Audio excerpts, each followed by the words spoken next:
Welcome to FortiGuard Live. I'm Aamir Lakhani, and I have with me my good friend and fellow researcher, Jonas Walker. Jonas, how are you doing? Hey Amar, doing great again here in Singapore. It's midnight and it's one of these days again where no matter what time we hang out together, we have a lot of fun, and today we have another interesting discussion. Yeah, absolutely. Today what I really wanted to talk to you about is, we've seen over the last couple of months attacks on everything, phishing attacks, OT attacks, attacks on critical infrastructure. And there's all these types of attacks, and everyone's always asking me, hey, what do I really need to do to protect myself? And I start thinking, well, what are the most major ways these attacks happen? And I know me and you were talking, and we know that sometimes that passwords are used over and over again, and people just don't change their passwords. They don't use unique passwords, and I think it's been a continuous problem that I've seen, and I think you've seen as well. Yeah, I think everyone who listens in, if we are very honest to ourselves, are we really sure we don't reuse one password for different kind of applications? Because that's something which I have been doing many, many years ago. And even now, these days, I come up across old accounts where I realize, oh, this is one of my old passwords. And if I talk with my friends here and there, also family members, unfortunately, very often, still a lot of passwords are reused, similar passwords. Maybe the pattern is a little bit different, but they're not really random. They're not really unique. And in my opinion, it is a big problem because we have a lot of these data breaches happening. And reusable passwords is something which is quite easy for attackers to abuse, since they don't need to hack any security layers. They can just use the credentials to log into these systems. Yeah, so let's not forget, there's hundreds of millions of passwords that have been leaked. And sometimes they're like, very, very old passwords, very old leaks. But these passwords are being used over and over again by people on news sites. And sometimes they change a number. Maybe they change, like add something to it or take away something for it. Maybe they substitute a 0 with an O. But there's like actually common patterns.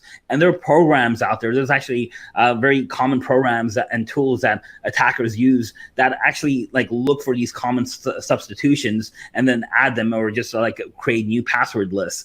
And like I said, from those hundreds of millions of passwords, they can generate like millions of more new passwords with combinations and then just try them automatically. It's not like they're typing those passwords in one at a time. They're actually just writing scripts that are trying those passwords automatically on a lot of different sites. Yeah, especially when we look, for example, at our keyboard layout. It depends a lot what kind of keyboard layout you're using, because very often if a website asks for a password with a special character or a number, probably the special character is an exclamation mark, because it's the one which is at the top of the one. And using these patterns is not something which only we know about. It's about attackers have a lot of access to these data breaches from the past, and they can use technology to correlate these kind of data and passwords to figure out what kind of structures are they using, and then brute force these guessable passwords much easier than unique passwords, for example. Okay, so we've been talking about like trying to use unique passwords. The other thing that I always tell people and encourage people to do is use unique usernames as well. Don't always use the same username. I know a lot of times you have to use an email address for a username, and you're kind of stuck there. Try and create a new email address if you can. But the other things you can do is if the site allows you to do is create a unique username.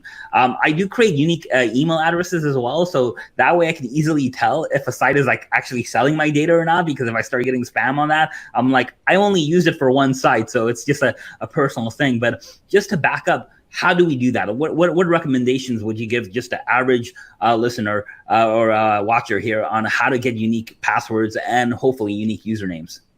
So I'm a really big fan of password managers, because it requires me to only remember one password, which is my master password.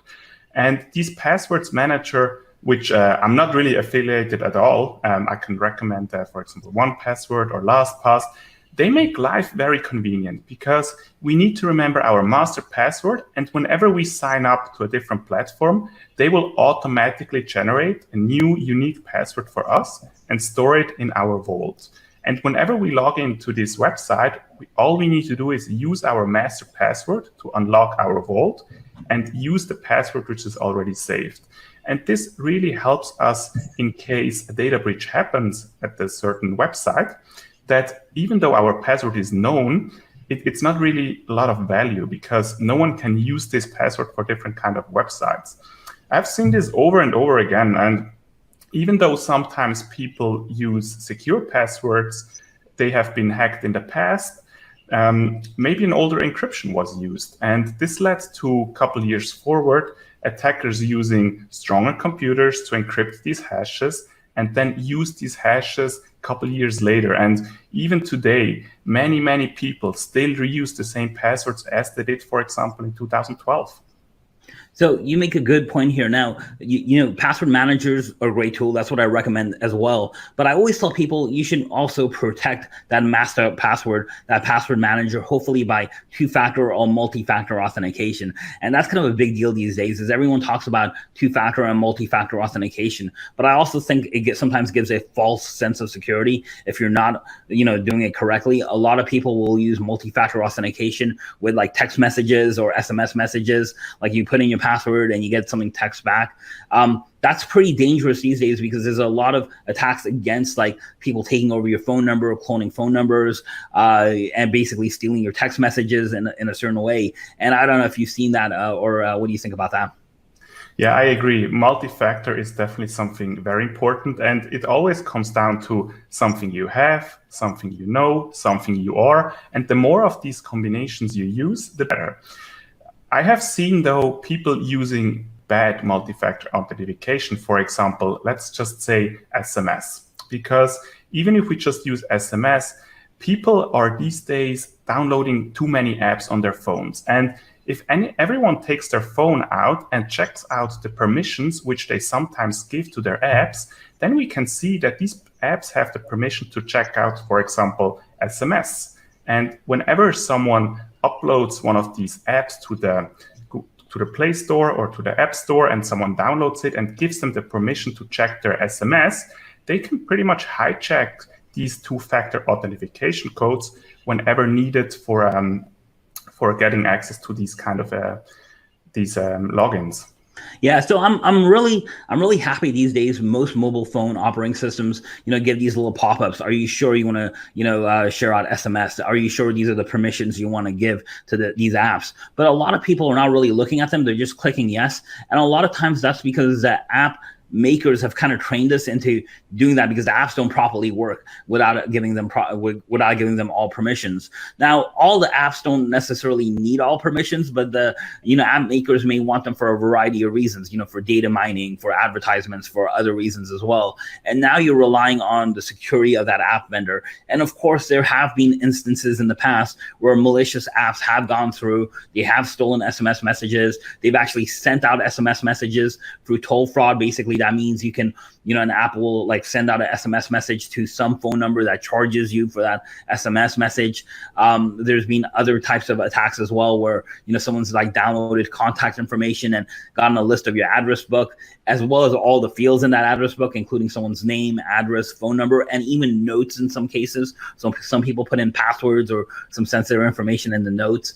That can be a bad thing. So I think, you know, like looking at what you're doing on your phone, although the phone is, you know, the attack surface has been greatly reduced. Phone manufacturers are taking privacy much more seriously. I think, you know, like downloading a lot of apps people should be careful on like where they're downloading apps from, obviously, and who's like making those apps and what are they doing with that data. Like probably no one reads the big privacy policies, but they're actually doing something with that data. And what is that? And, you know, are you okay with that? Well, Aamir, what would you recommend besides SMS, for example, for multi-factor authentication? What are your go-tos when you sign up on new websites? Yeah, so my go-to solution is, you know, the authenticator apps. You know, there's a lot of them out there. You know, there's, you know, ones made by Google, Microsoft, you know, a lot of other manufacturers as well. You know, the issue I think a lot of people worry about these authenticator apps is they're worried like what happens if they upgrade their phone or lose their phone. Don't forget, you can actually have multiple authenticator apps. Not only do I have one on my phone, I actually have like a phone that has no service. That's just like, you know, just running in the background. That's like I can plug in anytime I want, and it's like my backup authenticator app.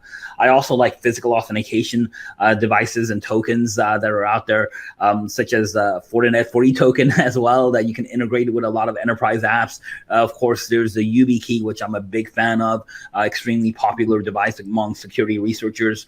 That it's a physical token that can be incorporated and integrated into a lot of applications. So there's a lot of tools I think consumers can just get out there, as well as enterprises, and kind of use the same techniques, because these are the techniques that, when we look at the big attacks that are being used to get these credentials. Of course, the other way people are getting credentials is phishing. And that's a big thing me and you talk about all the time, because phishing was a problem 10 years ago, it's a problem 5 years ago, and it's a problem absolutely today. And that's what attackers are using. Yeah, it's definitely one of the weakest links in any attack campaign. And I think, unfortunately, the story is not that different than it has been in the past. It's very often, it's via email, it's via SMS, and it's all about, for attackers, coming up with a legitimate story, which might sound believable, and they usually pick a topic which has a big impact in the normal society, which is pushed by media, and then they leverage this FUD with emails targeting employees to get their credentials, or ask them to execute some files which they are sending them over via email. Yeah, absolutely. So phishing attacks are always going to be around. They're always going to take advantage of emotions. People always ask me hey, you know what? How can I combat phishing attacks? I always say awareness, training your users. Awareness is a big deal, and that can really help. I do some basic techniques. For example, a lot of my clients, I recommend using digital signatures. That usually kind of takes care of a lot of things. I usually recommend having 2 inboxes, one for external email, one for internal email. So if you see someone external, like your CFO sending an email on that external box, you know that could be possibly a phishing attack. That kind of raises awareness right away. There's small techniques that I think you can do from an implementation standpoint, from a security enterprise standpoint, to kind of take care of these attacks. But at the same time, I just think training and security awareness is such a big deal. Of course, we have our training site at training.fortinet.com that has a lot of security awareness training on it as well. I definitely agree with you, Aamir. And also, one thing to remember, when you get these emails with these attachments which ask you to enable these macros, I don't really know any use case for a normal employee inside a corporate network where it was really required to enable macros in these Office applications. So if you don't click on these buttons, it pretty much doesn't allow the application to run the code in the backend. And we have seen attackers being more and more sophisticated, creating different kind of warning messages in the Word file itself to motivate people to click this enable button. But I don't know about you, Aamir, but for me, I never really have seen a use case for non-technical people to really click on this enable macro button. No, I think that's a great point, and a great point to close out with is that awareness, I think, kind of helps with that. Don't ever click on that enable button. And even if you think you have to click on that enable button, your document will work. Actually find out about that. Maybe talk to your IT department about that. But that's, I think, just another step in awareness. And that's what we're trying to always do at Fortinet, at FortiGuardLIVE, is to actually push awareness out and push out, common ways that people can be attacked, and maybe common ways you can protect against those attacks. It's always good talking to you, Jonas. Any last words you want to add? Yeah, I have one more thing which I want to highlight a little bit. That with now people going back more to the office these days, more and more people are vaccinated, going back to the offices. I want to highlight that please keep in mind that during the last 2 years, we have seen a lot of attacks against home networks, and a lot of devices which are inside these home networks have been breached. And bring your own devices now back to the corporate network needs to be very, very carefully handled, because if you have breached devices outside your network and now you bring them in as an internal employee, this can be very critical in the end. So please keep in mind that home networks have been heavily under attack, and bringing these devices by internal employees inside the corporate network might be something for attackers to leverage, because these guys know as well that people are returning to the office, and I'm very sure it's part of their attack plan. Yeah, absolutely. Keep your clean environments clean and safe. I think that's an attack vector that we've seen in the past. Attackers have exploited, and we'll continue to see in the future. And perhaps a great topic for another FortiGuardLIVE talk. So it was always great having you on here, and we will see you next time. Thanks. Thanks.